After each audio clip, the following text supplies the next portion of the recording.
네, 안녕하세요. 이은하 원장입니다. 반갑습니다. 저희들이 올림픽으로 이사를 하면서 치매 예방센터, 현대인들의 제일 고민이죠. 치매 예방센터가 다시 오픈하게 됐습니다. 닥터 아비타인데요. 오늘은 닥터 아비타를 함께 하시는 알렉스 선생님이랑 줌 미팅을 할 겁니다. 줌 미팅을 하면서 제가 궁금한 점, 치매에 대해서 궁금한 점, 현대인들에 대해서 질병에 대해서 궁금한 점에 대해서 줌 미팅으로 여쭤보겠습니다. 안녕하세요, 선생님. 반갑습니다.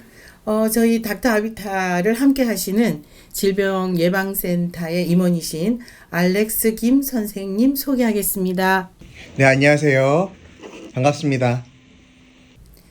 제가 오늘 궁금한 거는요. 저희들이 이제 이전을 하면서 닥터 아비타와 함께 하게 됐는데, 닥터 아비타가 전문적으로 저희들이 하고 가는 그런 프로그램들이 있지요. 그 중에서도 제일 큰 관건인 IBNT를 제가 이제 제일 많이 선호를 하고 있는데요. IBNT에 관해서 선생님 간단하게 왜 우리가 이게 꼭 필요한지 설명을 해 주셨으면 감사하겠습니다. 먼저 IBNT가 뭔지에 대해서 간략하게 설명하고 넘어가는 게 좋을 것 같아요. 여러분들이 많이 병원에 가시거나 아니면 클리닉에 가시면 피로하시거나 몸이 안 좋다고 하시면 병원에서 수액을 놔주잖아요.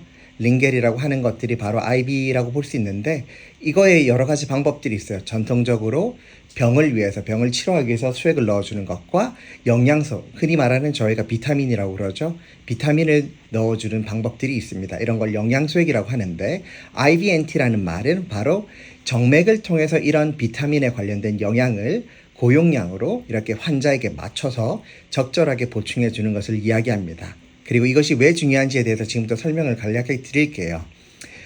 저희가 경구로, 그러니까 흔히 입으로 먹는 음식은 소화기관을 통하게 되어 있습니다. 저희 소화기관은 효율이 그렇게 좋지 않아요. 우리 사람의 몸은 기계가 아니기 때문에 먹는 음식 대비 나오는 것이, 몸에서 일을 쓰는 것이 100%가 되지 않습니다. 그런데 상대적으로 정맥을 통해서 고용량의 영양소를 투여하면 이렇게 소화기를 통해서 열과 에너지, 열량으로 쓰이는 그런 것들을 보존해서 바로 필요한 기관에 가서 세포 대사에 쓰일 수 있는 그런 영양소가 되기 때문에 이것이 굉장히 큰 장점이라 볼 수 있고, 몸이 정말 안 좋거나 면역이 나쁘거나 그리고 최근에 이렇게 암이나 심각한 질병에 걸리셨거나 그런 사람들에게는 이렇게 IV 테라피가 적절한 치료라고 볼 수가 있겠습니다. 그러면 선생님 제가 작년까지만 해도 저 리얼 에이지는 한 9년이 젊었고요.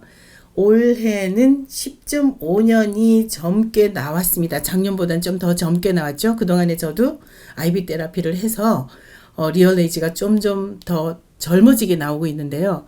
그런데 제가 작년까지 없었던 심혈관 질환의 조기 사망률이 10년 안에 8%라는 조그마한 그런 질병이 하나 생겼습니다. 크다면 크고 작은 질병이 하나 생겼는데요. 이걸 제가 지금 IV 테라피로 인해서 이러한 질병들을 물리칠 수 있는 거죠. 네, 실제로 가능하다고 볼 수 있습니다.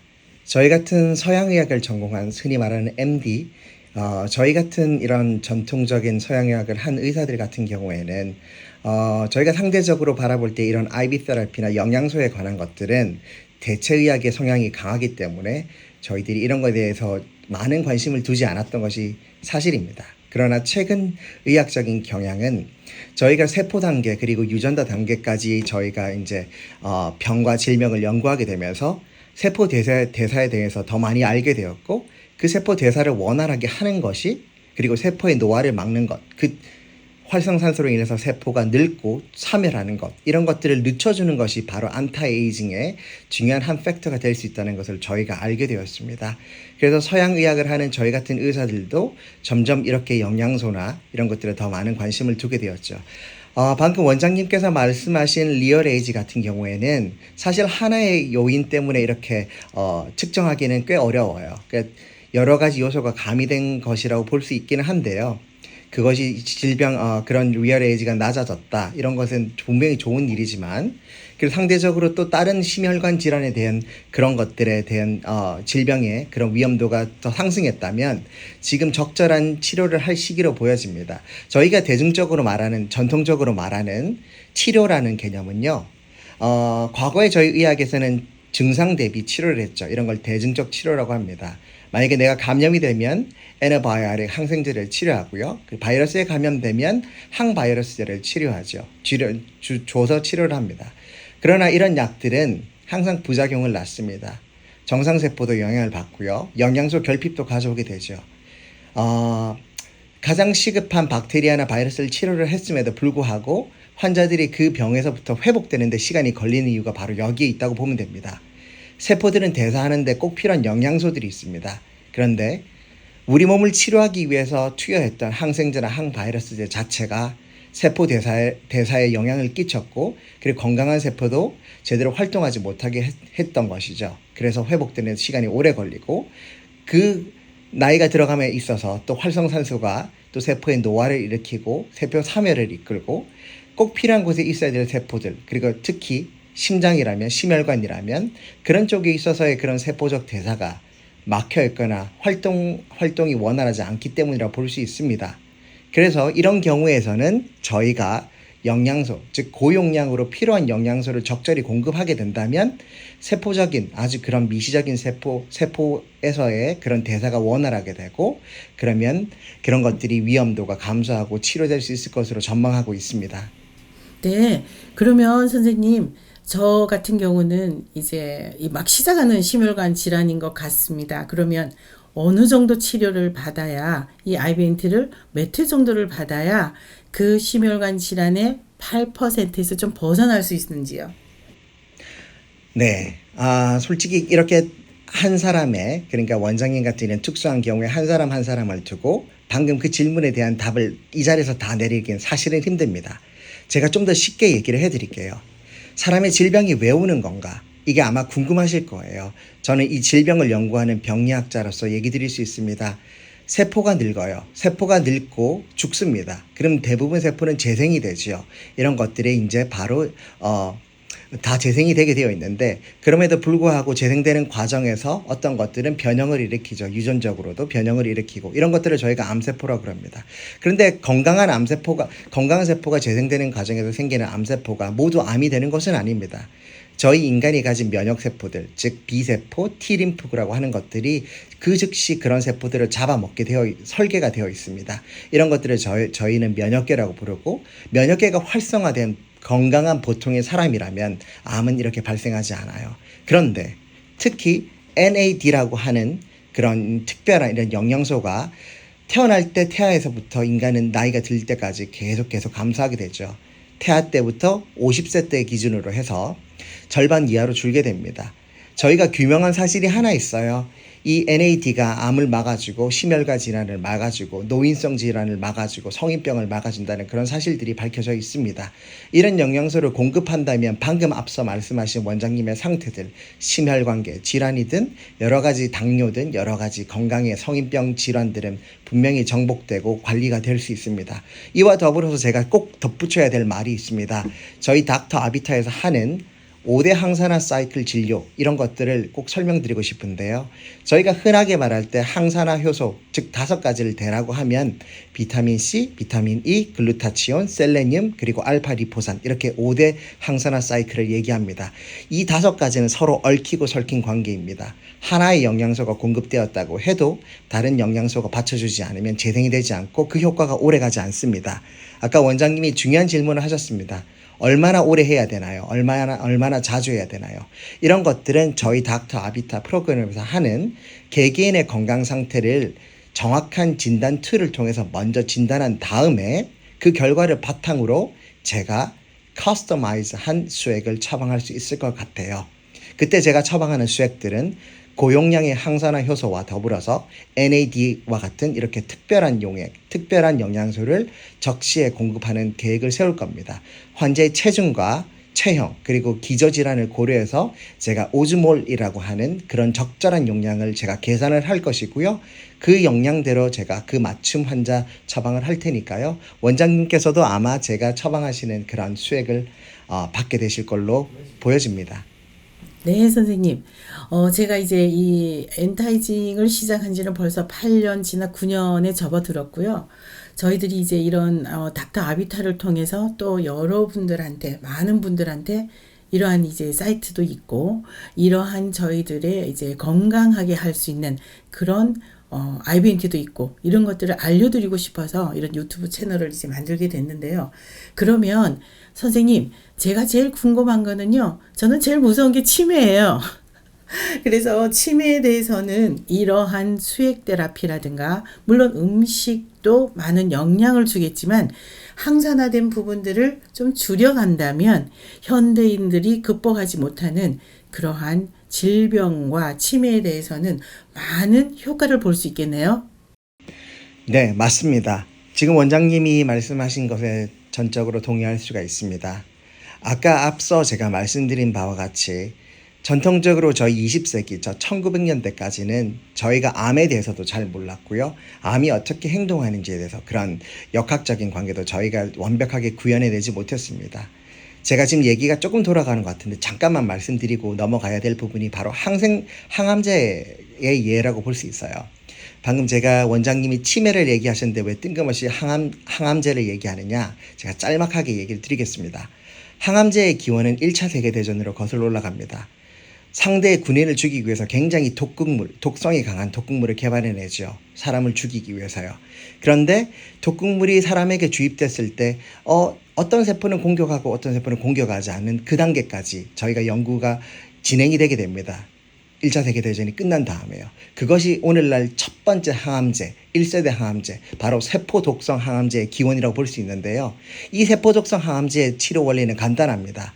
아주 독극물이 있지만 이 독극물이 정상세포는 건드리지 않고 되도록 암세포만 건드려서 그 안에 활성산소, 산소를 이용해서 그 세포 안에 독성을 일으키는 겁니다. 그러니까 저희가 지금 말해야 될 부분은 바로 활성산소로 넘어오게 되는 거죠. 여러분들이 많이 알다시피 활성산소란 말 많이 들어보셨죠? 영어로는 free radical이라고 하는데 바로 이것이 세포를 피곤하게 만들고 세포를 공격하고 세포를 죽게 만드는 겁니다. 그렇죠. 이게 항암제 원리와 굉장히 유사하다고 볼 수 있습니다.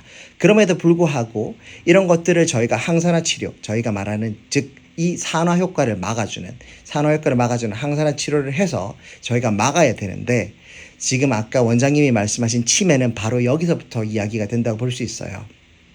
치매가 왜 오느냐? 제일 첫 번째 원인은 유전적 원인이긴 하죠. 그런데 후천적으로 뇌에 산소가 덜 공급된다거나 그 뇌에 산소가 덜 공급된다는 말은 개개 세포 단계로 이해를 하셔야 됩니다. 지금 저희가 IB 테라피, IB 치료를 한다는 것은 현대의학은 세포 단계에서 모든 걸 이해하셔야 됩니다. 뇌를 전체적인 기관으로 보시면 안 되고요. 그 뇌를 이루고 있는 수천 개, 수만 개, 수십조 개 그만큼 많은 세포의 세포 단계를 이해하셔야 됩니다. 그 각 단계의 세포들은 대사작용이라는 걸 합니다. 음식을 먹고 에너지를 쏟고 작용을 하죠. 뇌세포의 작용은 그 기관마다 다르겠지만 뇌세포의 작용은 바로 기억력을 관장하겠죠. 그리고 집중력을 관장하고요. 여러 가지 멘탈리티를 관장할 겁니다. 그런데 뇌에 산소가 부족해지면 그 각각 세포가 데미지를 받겠죠. 그럼 활성산소가 더 많아질 겁니다. 그래서 세포를 공격해서 그 뇌세포를 죽이게 되는 거죠. 자, 그러면 여기에 우리가 닥터 아비타가 어떻게 관여할 수 있느냐를 제가 말씀드려야 될 텐데요. 바로 제가 직전에 말씀드렸던 NAD라든지 셀레늄이라고 하든지 이런 중요한 영양소들이 있습니다. 이런 것들이 바로 성인병을 막아주고요. 성인병으로 인한 그런 여러 가지 cardiovascular 그리고 또 뇌혈관, 심뇌혈관 질환을 막아주게 됩니다. 그렇게 되면 치매가 예방이 될 수 있다는 원리가 성립하죠. 단순히 치매뿐이 아닙니다. 심혈관계 질환도 예방이 됩니다. 그래서 저희가 셀레늄 하는 겁니다. 그리고 NAD라고 하는 저희가 말하는 수액 계통에 있어서의 가장 최상위 등급의 아주 최상위 단계 수액을 공급하게 되는 것이죠. 이런 영양소에 대한 이해가 부족한 시절에는 저희가 바로 항암제를 투여하거나 약을 투여한 다음에 환자가 회복되기를 그냥 기도하고 바라는 수밖에 없었습니다. 그래서 그중 일부는 죽고 일부는 살게 되죠. 그렇지만 의학이 진보되고 저희가 영양을 이해하게 되면서 이것을 굉장히 고용량으로 정맥으로 투여하게 되면, 그리고 시기적절하게 투여하게 되면 이게 바로 핵폭탄 같은 효과를 내게 됩니다. 여러분 몸이 암에 취약한 유전자를 갖고 있거나 유전자가 굉장히 산화될 수 있는 성향을 많이 가진, 그러니까 특히 성인병 체질을 가지신 분들이라면 분명히 관리를 하신다면 이런 영양소들로 항산화를 충분히 이루시고, 항산화로 인해서 세포 노화를 막게 되고, 그리고 치매도, 그리고 심내혈관 전반적인 모든 것의 예방 효과를 전반적으로 끌어올릴 수 있다고 확신합니다. 네, 선생님 참 많은 말씀을 해 주셨는데요. 정말 쉽게 아주 간단한 내용들을 잘 풀어서 저희들이 이해를 잘 할수록 해 주셔서 감사한데요. 제가 제일 궁금한 거는 이런 IV 테라피를 하면서 저희들이 수액 맞으면서 질병들을 어느 정도 예방을 할 수 있다는 거죠. 네, 맞습니다. 저희가 꼭 항생제를 쓰고 항바이러스제를 쓰고 여러 가지 증상에 대한 약을 쓰는 것은 이미 병이 발병한 다음입니다. 저희가 의학적으로 이런 것을 1차, 2차, 3차 이렇게 나눠서 얘기를 하는데요. 이런 예방의학적인 차원에서 말이죠. 그렇지만 병이 이미 발견이 되고 발병이 되었다면 이때부터는 치료의 개념으로 들어가게 됩니다. 그런데 지금 원장님이 말씀하신 것처럼 저희가 IVNT를 통해서 이루고자 하는 것은 치료가 아닙니다. 그보다 조금 더 궁극적이고 근원적인 방법입니다. 바로 예방이죠. 자, 그렇다고 예방을 한다고 해서 이런 것들 영양소만 공급하면 모든 질병이 예방되냐? 당연히 그것은 아닙니다. 그렇게 인간의 몸은 디자인되어 있지 않습니다.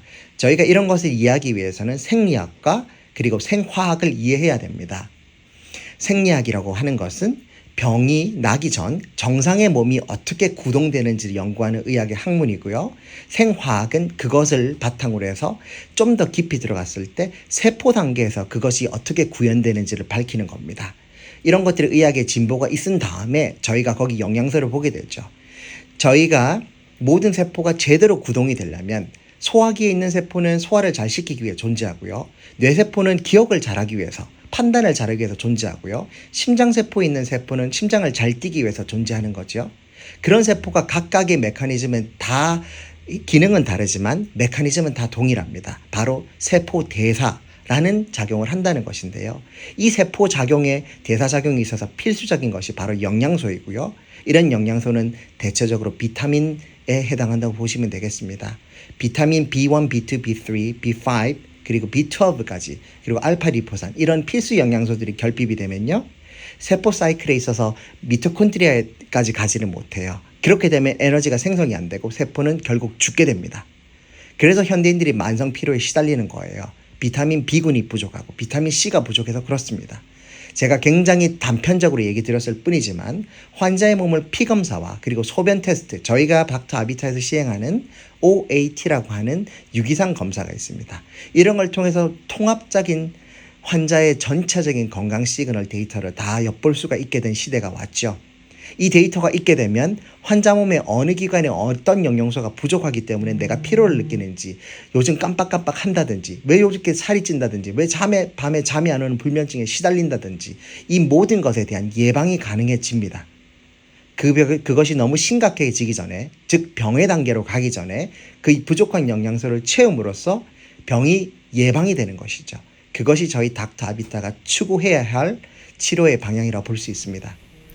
네, 알렉스 선생님. 정말 질병예방센터라고 하는 것이 저랑 함께 한다는 게 너무너무 행복한 시간인데요. 앞으로도 더 많은 정보와 하시고자 하는 그런 일에 대해서 저희 닥터 아비타가 나가는 거에 대해서 정말 많은 도움 주시고요. 더 이상 저희들이 아프지 않게, 질병에 시달리지 않게, 그리고 제가 제일 무서워하는 그런 치매가 두려우신 분들은요, 닥터 아비타를 똑똑똑 두들겨 주시고요. 그렇게 두들겨 주시면 저희 알렉스 선생님과 저와 또 같이 함께 하시는 여러분의 선생님들이 계십니다. 그런 분들과 같이 해서 질병이 증상만 치료하는 게 아니라 선천적인 거, 원인을 치료할 수 있는 그런 기관이 저희들 닥터 아비타라는 거를 한 번 더 각인시켜 드리고요. 그리고 얼마든지 질문하시고 거기에 답변할 수 있는 그런 시간들을 가지도록 앞으로 많은 영상 찍어 올릴 건데요. 오늘 마지막으로 우리 알렉스 선생님 더 중요한 포인트 짚어주실 수 있는 그런 게 있으시면 한 말씀 더 해주시면 감사하겠습니다. 네, 알겠습니다. 이것은 제 개인의 소견입니다. 병리학자로서의 제가 연구하는 분야이기도 하죠. 요즘 면역의 화두는 암과 연관이 된다고 볼 수 있습니다. 현대인의 제일 두려운 것, 원장님께서는 아까 치매를 말씀하셨지만 제가 의사로서 의료 환경에서 보는 것들은 제가 매일마다 하는 일은 암세포를 들여다보고 진단하는 일이죠. 그리고 유전자 검사를 이렇게 오더하고 해석하는 일을 하고 있습니다. 요즘 저희가 가장 중요시하는 것은 면역세포에 관한 일입니다. 지금 항암제가 1세대 세포독성 항암제부터 2세대 표적 항암제, 그리고 마침내 3세대 꿈의 항암제라고 불리는 암이 정복이 될 수 있는 가능성이 굉장히 커진 CAR-T 세포 항암제라고 부르는데 면역세포 항암이라고 부릅니다. 그 면역세포가 T세포라고 하는 림프군데요. 그것이 제대로 활동하기 위해서는 반드시 고용량의 영양소, 특히 셀레늄과 같은 고용량의 영양소가 필요합니다. 이제서야 저희 서양의학을 하는 그런 클리니컬 메디슨을 하는 의사들이 이것에 대한 중요도를 깨닫고 있습니다. 그래서 수술 환자의 예후를 보고 비타민C를 고용량으로 처방하기도 하고요. 셀레늄을 보조제로 치료하기도 하고요. 그리고 NAD도 투여하는 실정이 지금 미국 전체에서 조용히 일어나고 있습니다. 이것은 제가 현직에 지금 있기 때문에 이것을 목도하고 있고 바라보고 있습니다. 저희가 지금 닥터 아비타가 하려고 하는 것, 지금 셀레늄이라든지 그리고 고용량 비타민C라든지 5대 항산화 효소 치료라든지 그리고 NAD 치료라든지 이런 것들에 전부 암을 예방하는 데 기여를 할 수가 있게 되는 거죠. 면역세포가 근육질이 되어야만 암을 치료할 수가 있습니다. 암을 치료하기 위해서는 그 면역세포가 분명히 근육질을 가지고 활동을 많이 해야 되는데 이 활동성을 부여하는 것은 오직 대사작용밖에 없고 그 대사에 직접적으로 관련된 연관되는 영양소들이 몇 가지 규명이 되어 있습니다. 저희 닥터 아비타가 그런 영양소들을 여러분들과 함께 의논하고 환자 몸에 따라서 제가 적절하게 처방할 수 있음을 알려드리고요.